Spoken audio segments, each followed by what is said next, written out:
O Milei ficou conhecido por querer acabar com o Banco Central argentino e dolarizar a economia, né, o que foi considerado radical por muitos e muito bem visto por outros, mas a gente pode admitir que foi um evento muito interessante para essa virada que a Argentina está passando, então é difícil você não comentar sobre esse assunto, mas ele veio aí de uma entrevista, na verdade, de um decreto, né, um decretaço que ele fez ali com umas 300 medidas durante um anúncio de 15 minutos que ele fez ao vivo para toda a população. Eu pude acompanhar isso. Então, o meu objetivo hoje é a gente poder revisar algumas delas, que eu acredito que são importantes para a macroeconomia, para a gente poder ver os cenários, não necessariamente entrar no mérito em si dessa questão, mas tentar avaliar as possibilidades, o que pode acontecer, e entrar mais em detalhes se ele desistiu ou não da dolarização, porque teve um momento que parecia que ele ia fazer isso de cara, mas aí ele deu um pouco para trás e acabou tomando medidas mais cautelosas, né? Talvez ele deve ter tido a sua equipe econômica dizendo que às vezes não é possível fazer na velocidade que ele gostaria, então ele teria dado ali, ou pisado no freio, ou mudado um pouco a estratégia. Então eu quero ver um pouquinho sobre esse assunto, se isso significa que desistiu dessa ideia ou se realmente vai continuar. Então, essas medidas elas tiveram efeito equivalente a uma medida provisória no Brasil, né, as famosas MPs, e foram bastante fortes, porque ele foi ali para vários setores simultaneamente. Então, aquilo começou a valer de imediato para todos aqueles lugares ao mesmo tempo. Então, a mídia ficou completamente atordoada, não sabia o que cobrir primeiro, e você teve protestos no país inteiro, etc. Toda uma discussão política está sendo feita, que não é meu objetivo entrar nisso, mas pegar um pouco da curiosidade, né, e falar um pouco dos assuntos que realmente são voltados para a macroeconomia. Então, teve algumas medidas que modificaram o código aduaneiro no intuito de facilitar o comércio exterior, abriu um pouco mais o mercado argentino para o mundo. Teve também uma parte do turismo, onde ele quis desregulamentar completamente o turismo. Então, o objetivo ali é fomentar, pelo menos o objetivo da medida é fomentar mais o turismo na Argentina. E teve outra medida também falando da política do Open Skies, né? Então, não somente o objetivo é de privatizar todas as empresas públicas, né, transformando-as em SAs, para depois elas poderem ser privatizadas, e isso também acabou valendo ali, de uma certa forma, ele devolveu as aerolíneas argentinas, né, para os seus trabalhadores, digamos assim. Teve até vários memes que rolaram na internet, enfim, dizendo que agora eles finalmente vão poder ser donos do capital, né? Os trabalhadores agora serão donos. Agora se vira e faz aí o que vocês realmente precisam fazer. Então foi uma forma ali meio irônica de poder passar isso, né?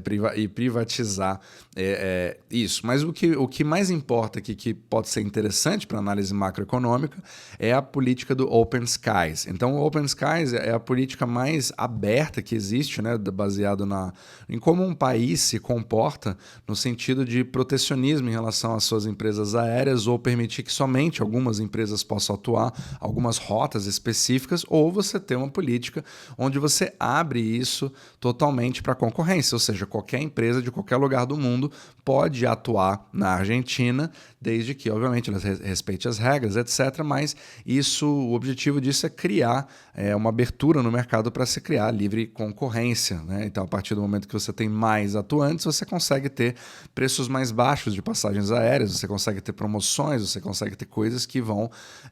porque as empresas vão começar a brigar pela sua viagem, pelo seu negócio, né? Para poder transportar você, e vai querer dar aí mais benefícios. Então, isso, em princípio, permitiria que os preços possam cair, aumentando a competitividade no mercado.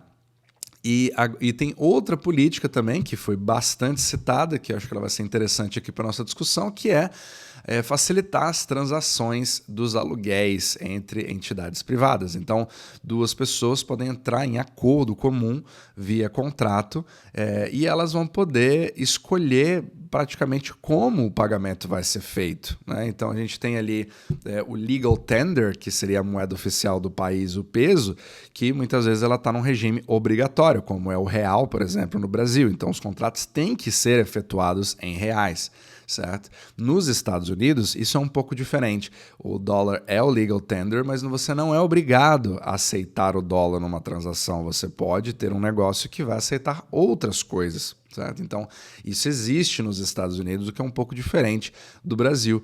E aqui, acredito que a Argentina está tomando um formato mais parecido com o americano, ou até mais aberto ainda do que o americano, onde você vai dizer que duas pessoas podem exercer seu contrato da forma que eles quiserem. Se eles quiserem fazer escambo, eles podem fazer. Se eles quiserem fazer uma troca, uma permuta, se eles quiserem vender gado, usar outra coisa ao invés do peso, né? Se eles quiserem fazer um contrato em dólar, ou em Bitcoin, ou em euro, eles estão livres a fazê-lo, desde que eles respeitem o contrato que eles assinaram, certo? Uma vez assinado o contrato, você tem aí um compromisso baseado naquelas entidades. Aí você tem uma segurança, é importante você ter uma segurança jurídica para garantir que esse contrato seja exercido e aí as duas partes conseguem fazer negócios, né? Então é um princípio bastante libertário para poder permitir que isso aconteça de forma fluida na Argentina, e isso já tem validade imediata. Então vai ser muito interessante ver qual que é o efeito disso ao longo do tempo. Agora vamos falar sobre a dolarização em si, porque eu acho que isso é bastante importante, né? Então, será que ele deu então para trás, ele desistiu do processo de dolarização da Argentina? Uma forma de você poder enxergar isso é você simplesmente falar que a Argentina, a partir de agora, vai ter o dólar como moeda oficial, que foi o que aconteceu no Equador, foi o que aconteceu no Panamá. Eles hoje têm o dólar como moeda oficial. Mas não foi isso que aconteceu na Argentina. Aqui, essa abordagem pode ter sido uma abordagem até mais interessante, porque ele disse o seguinte: não, eu não vou dolarizar a Argentina por decreto, mas eu vou deixar livre para o mercado escolher o que ele achar melhor como moeda. Percebe a diferença? Eu acho que essa nuance não foi muito discutida em relação a essa medida. Muitos acreditaram que ele precisava, que ele era radical demais e que agora ele deu para trás, porque ele viu que ele precisaria fazer uma desvalorização extremamente forte do peso para poder criar essa dolarização e acabar sendo muito ruim para a população, né? O que talvez fosse o que não fosse nada popular, né? Ninguém quer o seu poder de compra reduzido mais ainda, mas por outro lado é importante entender como que a dolarização já existe na Argentina. Então o dólar na Argentina ele já está circulando no mercado paralelo. A Argentina já é dolarizada. Então, hoje, o peso ele é usado para as compras pequenas, mas qualquer compra acima do equivalente a $1.000, principalmente quando você tem um peso que se desvaloriza cada vez mais e você tem vários tipos de câmbio, né? Você tem o câmbio oficial e você tem o dólar blue, que é o câmbio paralelo. E esse dólar blue é muito mais levado a sério pela população do que o câmbio oficial. Todos sabem disso, até turistas sabem disso. Você tem ali quase 30 câmbios diferentes e eles não estavam unificados. Ainda não estão unificados. Mas é aí que talvez tenha tido a confusão de narrativas quando se disse que, do nada, o peso se desvalorizou mais de 50%, acho que foi 54%, 57%, alguma coisa assim. Mas, na verdade, o que ele fez foi a primeira perna para tentar trazer o câmbio oficial para a realidade do que está acontecendo nas ruas. E aí é claro que na mídia você tem essa narrativa de desvalorização, mas na verdade ele já está desvalorizado. A grande verdade é que esse câmbio ainda precisa ir mais uma perna para cima e ter ali quase mais uns 100% de desvalorização para começar a querer chegar no câmbio do dólar blue, né? 100% é um exagero, obviamente, mas assim, teria toda uma desvalorização a ser feita para você chegar ali na casa dos 1.000, 1.100 pesos por dólar, que seria mais ou menos o que está acontecendo no mercado paralelo. Além disso, você ainda tem a dolarização física que acontece nas ruas. A Argentina hoje ela tem o maior índice de cash, de dólares, circulando na economia fora dos Estados Unidos, no mundo inteiro. Ou seja, o argentino ele tem bastante cash circulando hoje, né? Então você vai nas ruas, isso é de fato presente em todos os lugares. Se você for comprar uma coisa maior, principalmente um apartamento, um carro, uma casa, provavelmente você vai ter que fazer isso em dólares, porque fica impossível você criar uma estabilidade para o peso. Então, se você não tem uma estabilidade em relação ao preço do peso, você tem uma tendência muito maior de não receber o investimento externo desse investidor, ou seja, o capital começa a fugir. Então, a partir do momento que você começa a criar uma certa estabilidade e você tem ali uma segurança jurídica onde você pode fazer um contrato privado com uma parte e você fugir do risco cambial por simplesmente poder optar por outra moeda ou uma outra forma de settlement, né, de você fazer o acordo comercial, isso traz uma segurança muito maior para um investidor. Então você inclusive percebi ali investidores, né, que têm canais no YouTube, etc., falando do interesse de começar a pensar, colocar a Argentina no radar como um país que pode ter seus investimentos nos próximos meses. Então a pessoa começou a pelo menos ficar atento. Não significa que houve do dia para a noite uma enxurrada de investimento que entrou na Argentina, mas de fato teve ali começou a entrar no radar para falar assim, olha, talvez nós estejamos diante de uma das maiores oportunidades de arbitragem, principalmente no real estate, no mercado imobiliário, da história, porque você vai ter uma transição muito grande de um mercado extremamente controlado que não tinha nenhuma segurança jurídica, você poderia perder todos os seus depósitos por decreto da noite para o dia ou ter uma completa desvalorização dos seus pesos, né? ou mesmo dos seus dólares, que aconteceu, inclusive com o Michael Saylor. Ele comentou que ele tinha quase $1 milhão em contas argentinas, e isso foi via decreto transformado em pesos da noite para o dia, num câmbio muito desvalorizado. Ele acabou perdendo mais de 70% do seu portfólio, e isso acaba fazendo com que investidores saiam do país imediatamente e evitem esse tipo de risco internacional. E se isso de fato for mitigado por essa medida, isso pode mudar completamente o panorama da Argentina.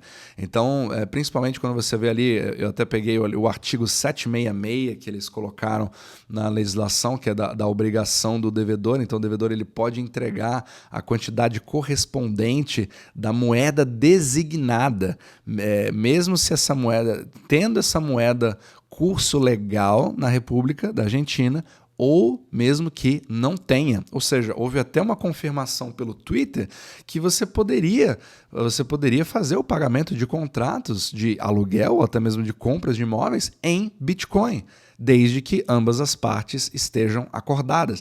E isso realmente é muito interessante.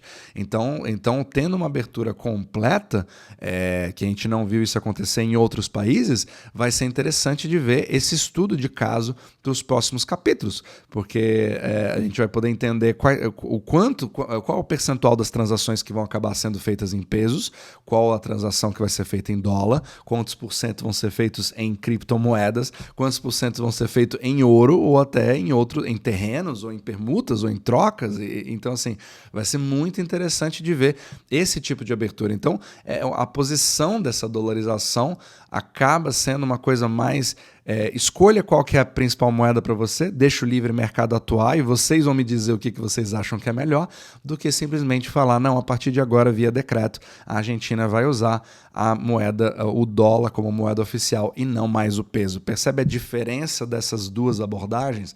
Então, isso vai ser muito interessante para ver o que vai acontecer nos próximos capítulos e a gente vê se isso de fato vai criar algum tipo de resultado concreto para poder trazer de volta a Argentina para ser um dos países mais ricos do mundo e despontar ali no comércio exterior, até porque ela tem uma geografia sensacional, né, que ela tem acesso ao Oceano Atlântico de um lado e é protegido pelos Andes do outro lado, tem bastante potencial para agricultura também e está ali próximo do Brasil. Então, pode ser que o Brasil se beneficie disso, inclusive para o próprio turismo, inclusive para as próprias formas de poder chegar lá. Então, vai ser interessante ver o que vai acontecer a partir de agora na Argentina.